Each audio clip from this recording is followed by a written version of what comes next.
இப்போ நம்ம ஒரு வெஹிக்கிள் லோன் வாங்கணும்னா அந்த லோன் ப்ராசஸை வந்து தெரிஞ்சுக்கணுங்கிறது அவசியம். சப்போஸ் நீங்கள் வந்து ஒரு லோன் வாங்கணும், அதாவது ஒரு கார் பர்ச்சேஸ் பண்ணணுங்கிறப்ப நீங்கள் என்ன பண்ணுவீங்க, ஒரு ஷோரூமில் போய் நீங்கள் என்ன பண்ணுவீங்க, அந்த கார் எந்த கார் வாங்கலாமோ அதை வந்து நீங்கள் பார்த்து தெரிஞ்சுக்குவீங்க.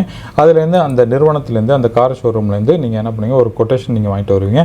அந்த கொட்டேஷனை வாங்கிட்டு வந்து ஒரு பேங்க்கில் போய் நீங்கள் அப்ரோச் பண்ணுவீங்க. இந்த கொட்டேஷன்ஸ் கொடுத்ததுக்கப்புறம் உங்களோட லோன் வந்து உங்களோட சிபில் ஸ்கோர் எப்படி இருக்குது என்னங்கிறத தெரிஞ்சுக்கிட்டு அவங்க அப்ரூவல் பண்ணுவாங்க. உங்களோட லோன் அப்ரூவ் ஆகிடுச்சு. இதற்கு அடுத்த ப்ராசஸ் என்னன்னு பார்த்தீங்கன்னா வந்து எஸ்பிஐலேருந்து என்ன பண்ணுவாங்க, டைரெக்டாக வந்து அந்த பேங்க் வந்து ஃபுல் பேமெண்ட் லம்சமாக வந்து ஒரு பேமெண்ட் பண்ணிவிடுவாங்க.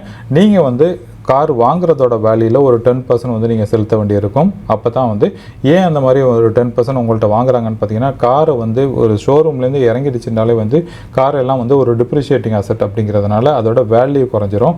ஸோ அப்படி இருக்கிறப்ப சப்போஸ் உங்களாட்டி வந்து லோன் பே பண்ண முடியல அப்படி இருக்கும் பட்சத்தில் என்ன பண்ணுவாங்கன்னு பார்த்தீங்கன்னா, அந்த ஒரு ரிகவர் பண்ணுறதுக்காக தான் வந்து ஒரு 10% வந்து உங்களை கட்ட வைக்கிறது. ஸோ அப்படி கட்ட வைக்கிறதுனால உங்களுக்கும் ஒரு பொறுப்பு இருக்கும். நீங்களும் வந்து கார் லோனை திருப்பி நீங்கள் அடைக்கணும். நான் வந்து ஏற்கனவே வந்து இவ்வளவு தொகை நான் செலுத்தியிருக்கேன் அப்படிங்கிறத அந்த ஒரு ஒரி உங்களுக்கு மைண்டில் இருந்துகிட்டு இருக்கும்.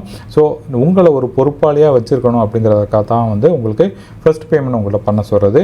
ஸோ இப்படி பார்க்குறப்ப என்ன ஆகுன்னு பார்த்தீங்கன்னா வந்து இந்த பேங்க் வந்து காருக்கு வந்து ஃபுல் பணத்தையும் பே பண்ணிவிடுவாங்க. பே பண்ணதுக்கப்புறம் அந்த கார் வந்து உங்கள் பேரில் இருக்குமா அப்படின்னு கேட்டிங்கன்னா இருக்காது. கார் வந்து பேங்க் பேரில் தான் இருக்கும். ஏன்னு கேட்டிங்கன்னா இந்த லோனை வந்து நீங்கள் கம்ப்ளீட் ஆகும் பட்சத்தில் வந்து உங்களுக்கு வந்து இந்த இது வந்து ஹைப்போதிகேஷன் சொல்லுவாங்க. இந்த ஹைப்போதிகேஷன் வழியாக என்ன பண்ணுவாங்கன்னு பார்த்தீங்கன்னா, அந்த கார் வந்து அந்த பேங்கோட பேரில் தான் இருக்கும்.